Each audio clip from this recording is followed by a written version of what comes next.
Saludos a todos, muy buenas y bienvenidos a Madridismo al Día. Vamos con la última hora, en este caso del Barça, porque nuestro máximo rival estaría lanzándose a por Ferran Torres. Y la idea sería que viniera en este mercado invernal. De hecho, el Marca va más allá y habla de un acuerdo cerrado entre el Barça y el propio Ferran Torres. Es decir, ya hay acuerdo con el jugador.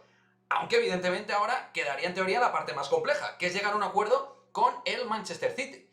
Cierto es que al final el Barça está buscando un atacante que lo ha solicitado Xavi Hernández, pero claro, la cuestión es cómo lo van a pagar y cómo van a cerrar esta transacción importantísima ahora mismo para un FC Barcelona que le faltan efectivos dentro de la fase ofensiva.